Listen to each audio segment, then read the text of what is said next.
So guys, ituloy natin yung part 2 ng ating domain controller tutorial. Ayun, natapos nga tayo sa kanina gaya nga ng na nagtutuloy kanina yung installation ng domain natin. Ngayon, eto tapos na yung installation ng domain natin. Kung mapapansin nyo, meron ng ADDS, DNS at saka DHCP. Ngayon, ang una nating gagawin dito is i-configure natin yung DHCP para ma-join natin tong si client natin sa domain natin. Kung mapapansin nyo kasi CMD ipconfig, wala tayong IP nakukuha kasi dito nga sa settings natin sa virtual network natin, in-check ko sa BM19 yung DHCP. So kasi ang gusto kong mangyari, si DC1 yung mag-provide ng IP sa network natin. Kung checkin nyo yung network natin dito, nasa settings, nasa BM19, same lang sila ni DC1. Settings, DC1, BM19. Ang ano lang kasi itong server natin naka-static yan, kaya may IP yan. So ayun, walang IP tong client natin. Pabigyan natin tong IP sa pamamagitan ng DHCP na i-configure natin dito sa domain controller natin. So good to go, configure na natin. Sa tools, makikita nyo yung DHCP kasi in-install nga natin yan. So i-configure natin para makapagbato ng IP. Configure natin, right click kayo sa IPv4 new scope. Next, lagyan natin ng pangalan, depende sa inyo. Subnet na lang, subnet 1, subnet 1. Next, start IP address natin 192.168.86.128. Ayan yung nilagay natin dito sa edit, di ba? BM19 nga. Ayun BM19. Ayan yun. 128 lang ako gusto kong mag-start. Mag-end tayo 192.168.86.254. Kaya ako sa 128 nag-start kasi yung static ng DC1 natin is sa 128 yung inilagay ko. So, yun. Next.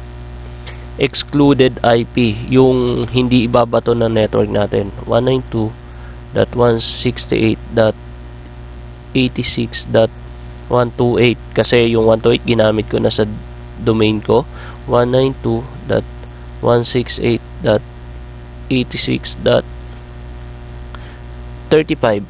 gusto ko 30 hanggang 128 to 35 hindi ibabato kasi gagamit pa ako ng IP. 192.168.135, sorry, 135. So yun, from 128 to 135 hindi babato. Next. Default router gateway, wala naman tayong default gateway router kasi naka-local lang tayo.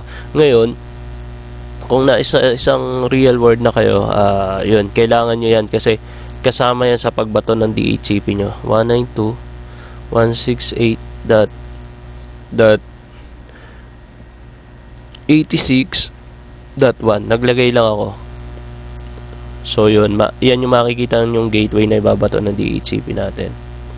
I-resolve nyo yung DNS nya, DC1, kasi diba sabi ko nga sa inyo, ang kukonfigure natin dito, domain, DNS at saka DHCP. Resolve nyo, ayun, meron siya. So add nyo siya, i-validate ng natin yung network natin, yung DNS natin kung tama siya.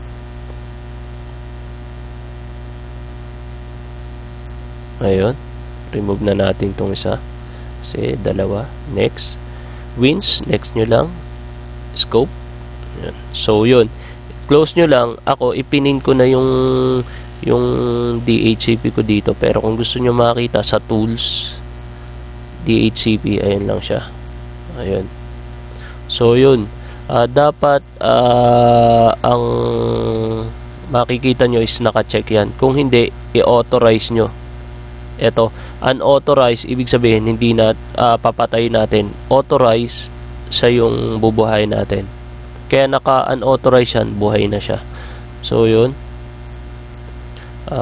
click nyo yan. Address leases, yan yung ibabato ng IP ng network. Kung mapapansin nyo, wala pa siya kasi wala pang nagre-request or ARP sa network natin, wala pa. Ito yung range ng distribution natin, yan, range na distribution natin. Ito yung excluded IP natin. So mag-ARP tayo dito, IP config /renew, mali, renew.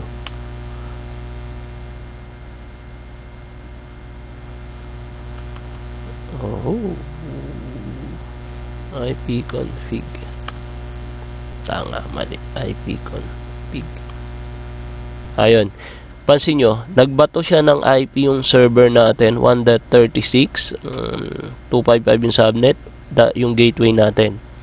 So yun, pag tiningnan nyo sa list, nirefresh nyo siya, ayun, makikita nyo, kumuha ng IP yung isa nating client. Ito. Although nagbato siya, pero hindi pa siya naka-join sa domain. Ngayon, may IP na sa yung ating PC, pwede na natin siyang i-join sa domain. So yun, magjo-join na tayo sa domain. Titingnan natin kung papasok sila, kung magko-contact sila. Kasi pagka mali ang DNS nyo, hindi siya magjo-join sa domain. Training.com. So yun, administrator tab angel at 2579. Ayun pasok agad siya sa domain. So ibig sabihin good yung domain natin, nagko-contact sila ng client, nagbabato ng IP, good yung DNS, so good to go. Habang nagre-restart siya, tuturo ko naman sa inyo yung users. Ayan, dito tayo sa kasi ipinin ko na tools, active users and computers. Ngayon, kung mapapansin nyo, yung computer na join natin sa computer na pupunta. Ayan, computer client 1. Ngayon, may command dyan para hindi siya dito sa default mapupunta. Kunyari, mag-create kayo ng isang OU. Tanggalin nyo natin to. Kunyari, ito. Tanggalin nga natin tong senior computer na to.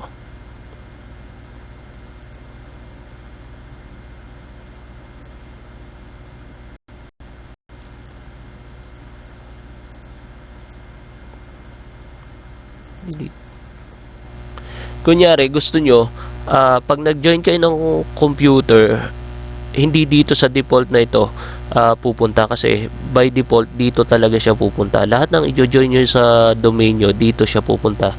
Ngayon, pwede nyo baguhin yan. May command dyan. Balikan ko na lang kayo sa command kasi medyo nakakalimutan ko Ngayon, kunyari, magkikreate tayo kung saan natin siya pababagsakin. New OU. Ito. By default, pag nag-create kayo ng OU, naka-protected siya. Protected container from accidental deletion. Yan. OU, kunyari, new computer. Okay. Ngayon, dito sa OU na to, pwede kayo mag-create ng policy dyan. Kunyari, lahat ng magjo-join sa domain dito babagsak. May policy yan. Lahat ng computer na magjo-join sa domain dito babagsak. Ang policy niyan, disable ang USB, walang ganto, walang ganyan. Depende sa policy na i-create nyo. Ngayon, sabi ko nga, by default, naka-protected siya. Kunyari, gusto nyo, may mga aksidenteng madidelete. Hindi siya agad-agad madidelete. Hindi siya madidelete. See? You don't have sufficient privilege to delete new computer. Ngayon, para ma-delete nyo siya, by default kasi, tanggal yan. Yan lang yung makikita. Punta kayo sa View, Advanced Features, tapos, new. Right-click nyo siya, Properties, Object. Untick nyo lang tong Protected Object from Accidental Deletion. Apply, okay. Madi-delete nyo na yan. Delete. Ayun.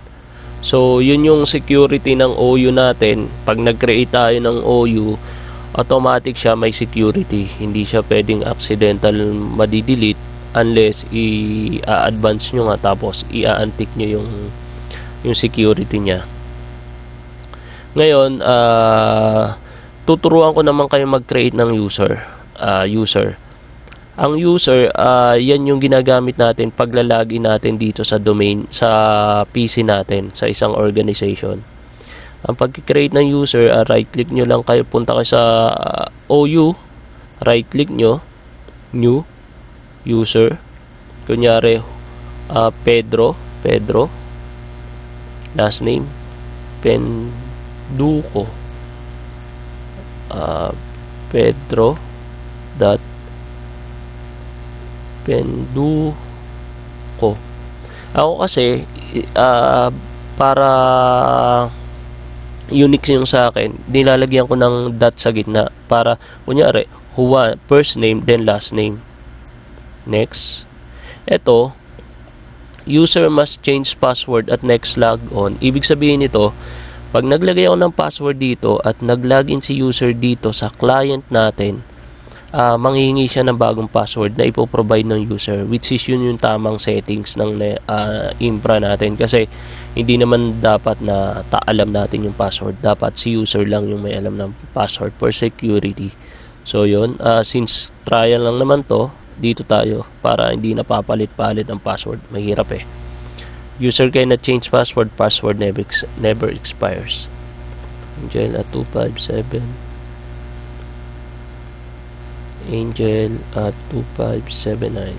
Angel at 2579. Ayun. So yun, may user na tayo. Ngayon, ang ituturo ko naman ay may user na tayo. Naituro ko na yung accidental deletion. Ayun, group naman. Magkikreate tayo ng group. Kunyari, ito si IT users. May isa kayong files na para lang sa IT users. Siyempre, ayaw nyo naman na isa-isa nyong i-add yung mga user. Kung 100 tong users na to, gusto nyo ba isa-isa nyong i-add? Ang gagawin nyo, kikreate kayo ng groups. Dito, right-click kayo. New. Group. Kunyari, IT _users. Ayan. Group. Okay. Ngayon, puntahan nyo si IT users. Kung 100 man yan, Control A nyo yan. Tapos, add to group lang. Tapos, IT _ check name nyo lang. Makikita nyo yung group nya. Dalawa na pala yung group ko dito. Tanggalin natin yung isa. Puntahan natin sa users. Hanapin natin yung isa. Ito, IT user group. Tanggalin na natin to isa. So, yun. IT user group. I-group natin siya. Control A. Add to group. IT. Check name. IT user group. So, yun. Ibig sabihin, itong dalawang to, pag tinik nyo sa member siya nun. So, ngayon, kunyari, may isa tayong files na i-share sa network. Kunyari, may file storage siya. Ito, kunyari, IT users group. Share with specific people. Tanggalin muna natin to. Remove. Kunyari yan. I-share natin siya. Type mo lang IT _ add IT. Add IT underscore user.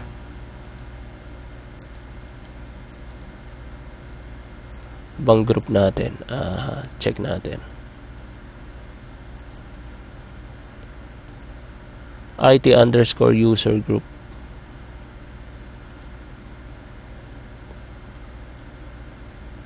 So yun, IT underscore user underscore group.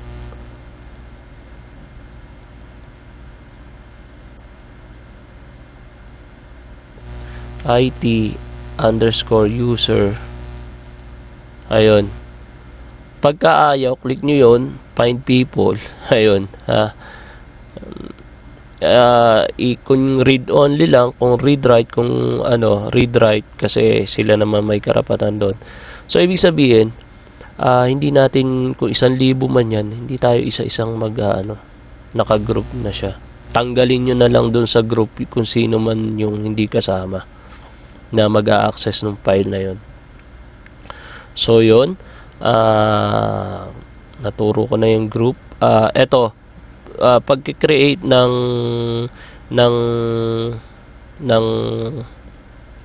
multi-user using PowerShell. Kunyari, magki-create ako ng 100 o 1,000 users. Ang gagawin ko dito, gagamit ako ng script. Ito siya. Edit. Open.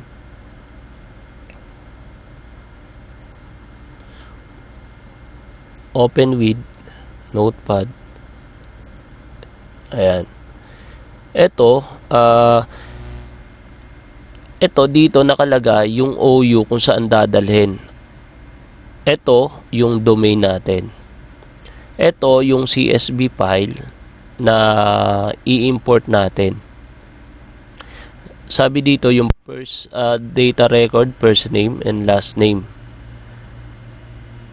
Then ito yung domain din natin. Ito given name, password. Ito false account disable. Ibig sabihin nito, pag login niya, manghihingi siya ng bagong password. So yun, kunyari gagawa tayo. Open natin to sa Excel. First name, kunyari, delete natin yan. Gawa tayo ng iba.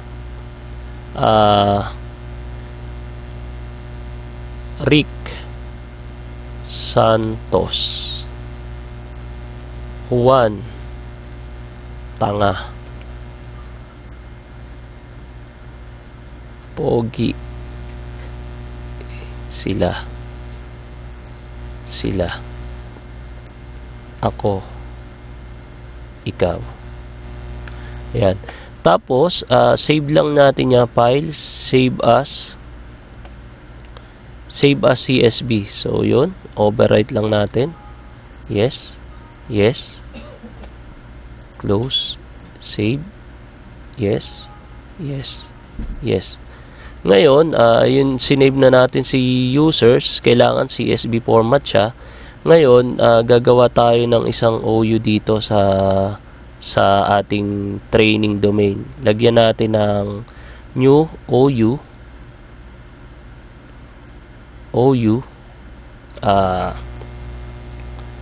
Kunyari, new user. Ayan, new user. Okay. Ayan, new user. Ngayon, ang gusto natin, dito siya pababagsakin sa new user. Yung kinreate natin na file. So, punta tayo dun sa ginawa natin. Edit natin to. Itong CSV natin. Since new user, ang OU natin, delete natin to. Check natin, double check para sigurado. New underscore user. New underscore user. Ang domain natin, tandaan nyo, training. Hindi, training. training. Ang CSV natin tama, users dito palitan din natin, gawin nating training. Ayun, good to go na. Save natin, save. Ngayon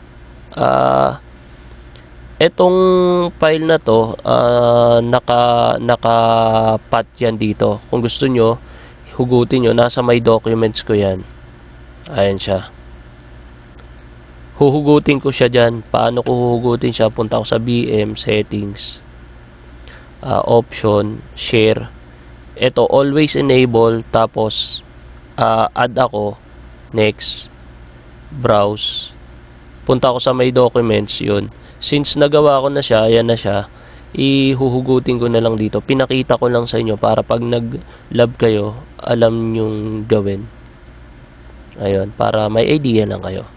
Ayun, may documents, create Cisco, Control A, Control C. Lagay ko siya dito sa aking account. Paste ko dyan. Replace. So, yun. Ngayon, dito ko siya ilalagay. Dapat, dito siya pupunta sa new user. Kung mapapansin nyo, walang laman siya. Run ako ng PowerShell, run as administrator.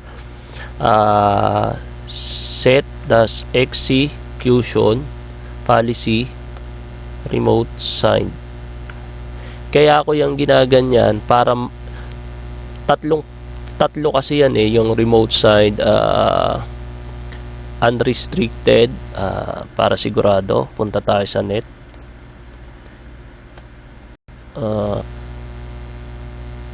3 sign.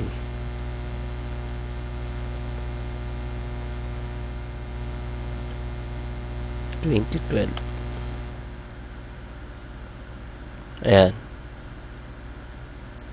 Remote.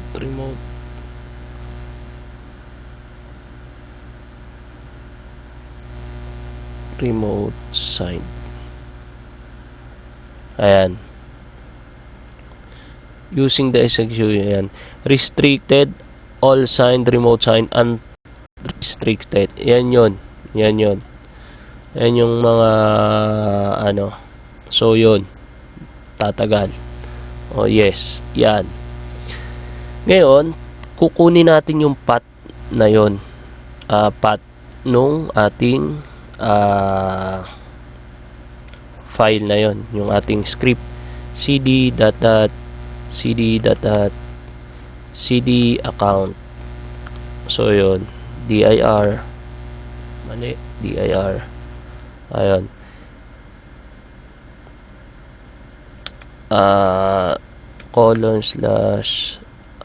:1.ps1. Ayun, kita nyo nag-run. Wala kang mapapansin na pero pag in-refresh mo yan, kita mo, ayun nag-up na sa atin yon, diba? So yun, kung 1,000 man yan, 1,000 din yan mapupunta dyan. Ngayon, okay na tayo. Naturo ko na yung creation ng account, security ng OU, pagki-create ng OU, pagki-create ng group, DHCP, ayan, DHCP, DNS. Ngayon, testingin naman natin yung computer natin, 'di ba? Pinakita ko sa inyo na dito sa may computer yan, nag-join. Lahat na mag-join pupunta diyan. Ngayon, testingin natin yung mga account natin. Kunyari dito sa si ako ikaw. Ako.ikaw. BM Control Alt Delete.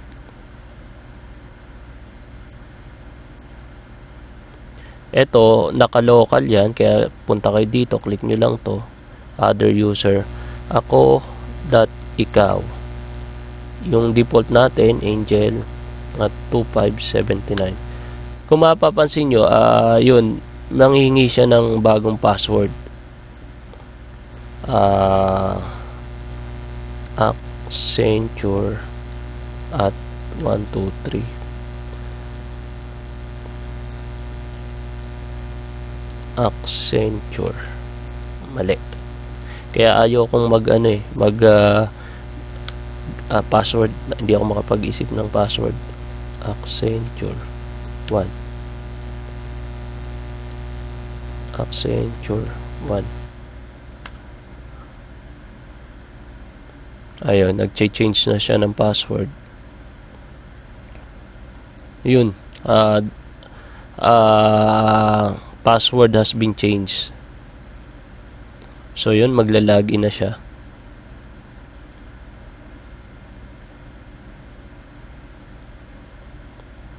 Ayun, nagki-create na siya ng profile niya. Ayun. Ngayon, papakita ko sa inyo, dito kasi sa usually yung mga help desk trabaho nila.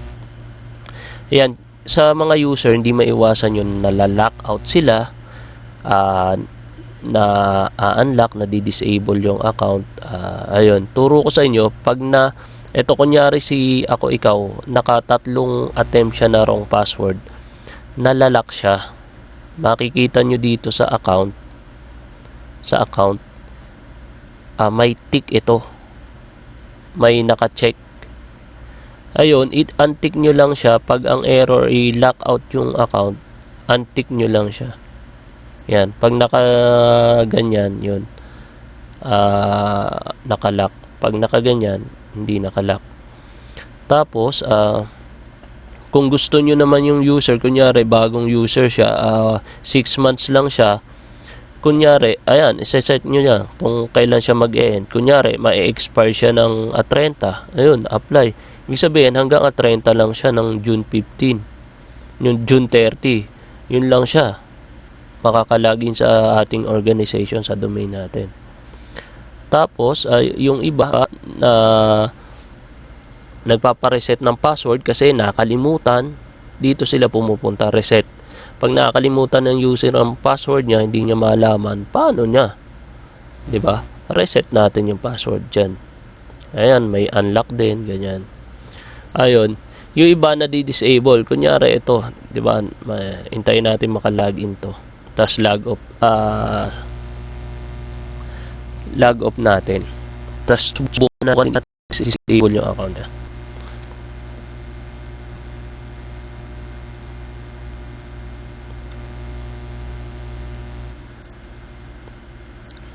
Ayun, tagal. Ayan. Nakalagin na siya sa domain natin. Control Alt Delete natin. Lock natin. Kunyari, lock natin.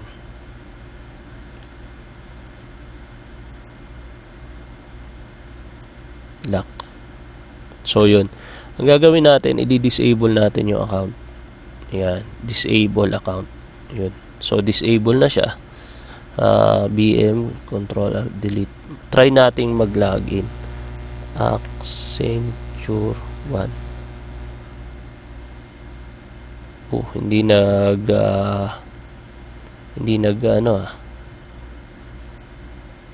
off natin. Sign out.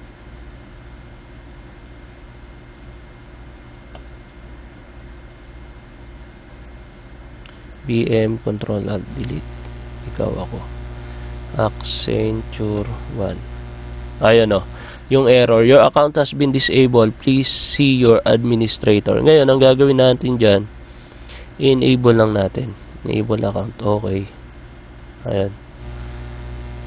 Accenture 1. Mali. Accenture 1. Ayan.